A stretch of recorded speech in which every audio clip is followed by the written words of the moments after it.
Hallelujah. Embozi no jengendo okuleta ya mwana mulenzi omu kuba gospel artist abanene mu ggwanga lya Africa. Though ya Africa.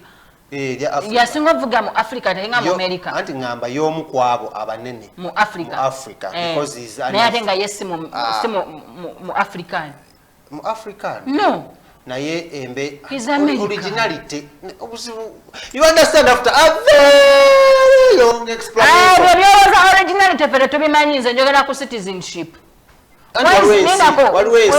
Dual citizen. Yes. Naye bagenda n'okugolinga tebalagamba alina dual citizenship.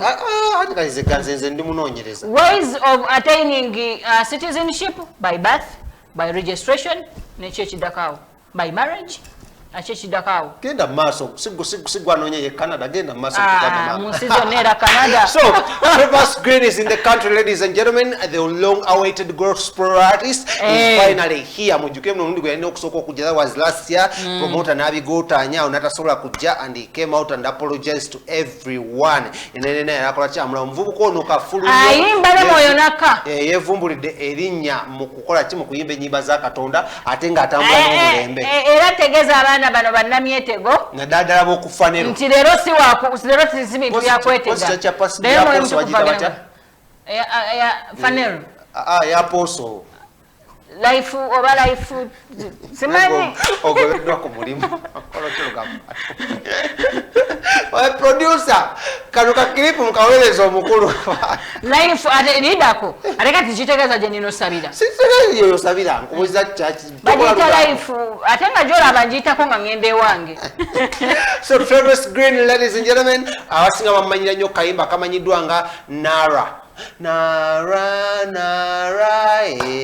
narekere olosemu Nigeria anti bwe yayimba naye what shall I say to Jehovah for he has so very much for me.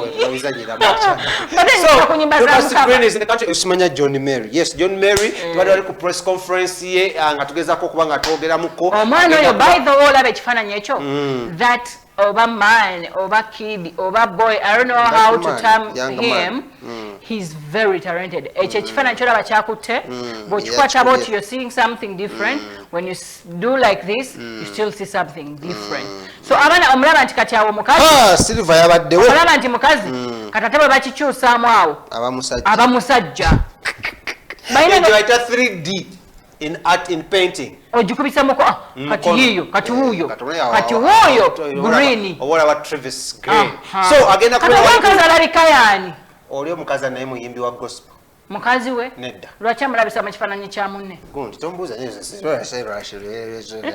so mune Travis Greene is in the country oli enya wenjogera my producer alinjigiriza ayinayo ddala Montorious nagambye lyenyero asili edyo. So ladies and gentlemen, katukwage bade ku press conference y'omulokole munnaffe amanyiddwa nga Travis Greene agenda kubeera wali ku lugogo nga kubanga naye saagala nnyo kugamba nti bapasita omanyi lwaki nkugamba bya ddala anti kugamba nange kwenaku zino ndi omu pasita nina emboozi y'abapasita I am on ground in the beautiful land of Uganda. I have so much love for Africa. My wife hails from West Africa.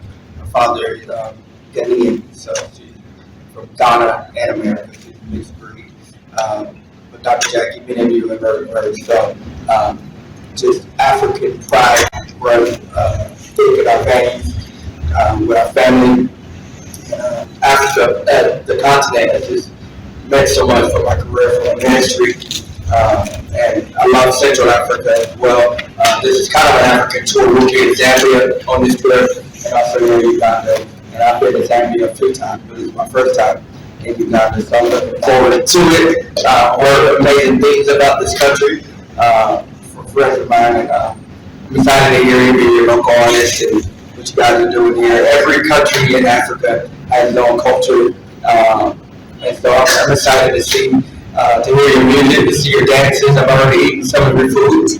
Really good applause. So thank you for that. But I'm looking forward to the entire experience. Decided to wake up that sleeping liar and just go to war and go to work for the kingdom of God. Everything is whoa! It's the Gibson drone. Oh my God! That is amazing! Wow! Wow! Amazing! Thank you! Wow! So if let me show you something. It depends on where you walk. When you walk, you go that side. Whoa! When you come that side. Nah, that's cool. Yeah, that's cool. That's what.